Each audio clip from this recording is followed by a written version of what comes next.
Hello guys, welcome back again to my channel at Dami Dimension. In today's video, I'm going to be showing you how to make a satin bonnet that has ruffle around it. This is a little bit different from the satin bonnet that I have on my channel. Many of you like the satin bonnet videos that I have on the channel, so I hope you will love this one as well. So I began by selecting my fabric, and I have here a cyan color. Is it cyan color or teal? Let's just call it cyan for today. I have a cyan color satin fabric for the inside, and I have these two gorgeous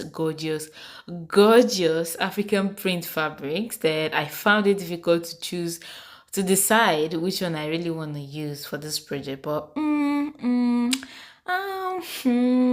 just decided to go with this one. Anyways, let's get started. So I cut out a square piece from this print fabric, and the length is 29 inches and the breadth is also 29 inches.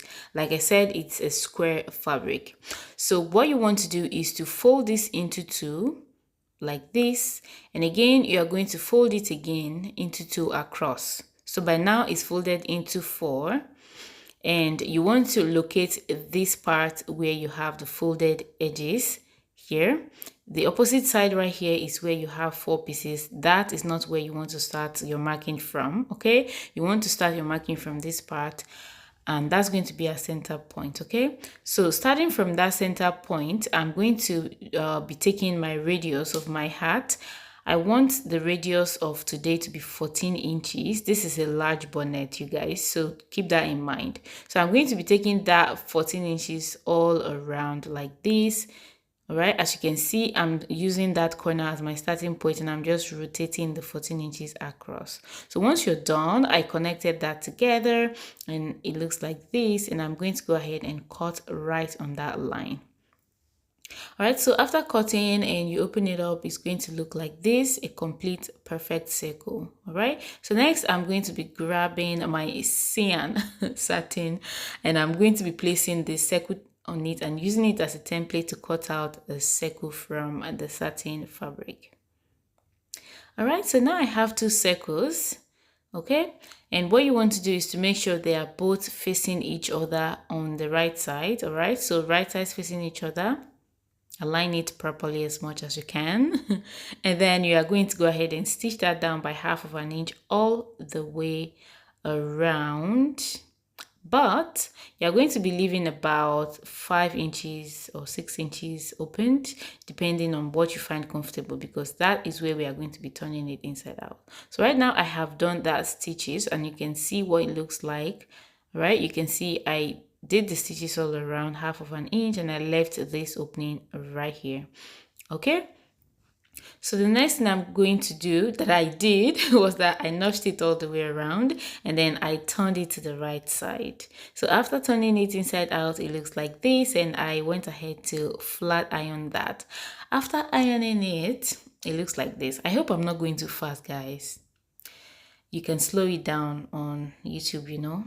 All right, so this is what it looks like, and what I want to do next is to draw a circle. I'm going to be marking a circle around this hat, and I'm going to be taking that circle at 1/2 of an inch, just like that. So I was just putting my point and connecting the point as I go. You know, just do that. Do whatever. You can decide to mark all your points first and then connect, or you can connect as you go. It doesn't matter. All right, so once I was done marking the 1.5 inch all around, it looks like this, and I'm going to be marking another circle. This one is going to be 1/2 inch away from the first one I drew, so it's going to be 1/2 inch towards the outside, if that makes sense. Again, I'm marking and connecting as I go, and you know, just do that. Just do you and have fun. All right, so once I was done drawing both circles, they look like this. So actually this second circle is not supposed to be covered entirely, so I'm just going to place a mark on that opening. So I'm going to be stopping my stitch. I'll start from here. Oh, for the first circle, I'm sewing that entirely. I'm closing all of that up. But for the second circle, I'm starting from here, and I'm going around and stopping here. Okay, so here is going to be opened. I'll do that. I'll show you. Don't worry.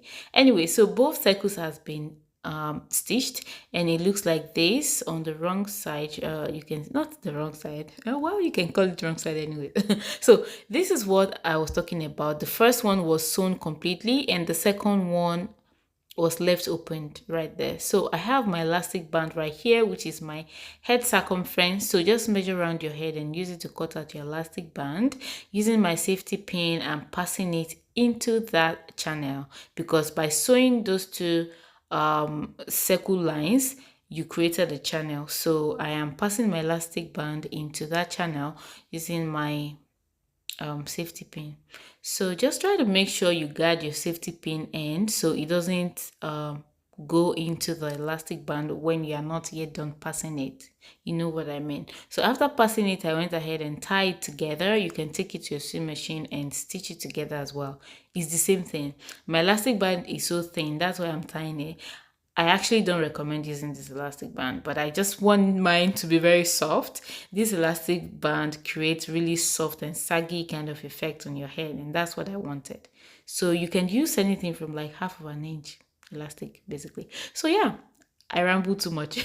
What you should do next is to close up this opening, and I'm going to be using Invincible Hand Stitch, which I have a video on the channel already. Check that out in case you haven't seen it. So once that is done, that's basically it. Yeah, it's simple. It's that simple. It's so nice. You know, I love things like this. So nice, so quick and beautiful. Like you can just literally make as many as you want and give to your friends and family. Thumbs up this video, guys, and subscribe to my channel for awesome videos like this, and I hope I see you in my next one. Goodbye.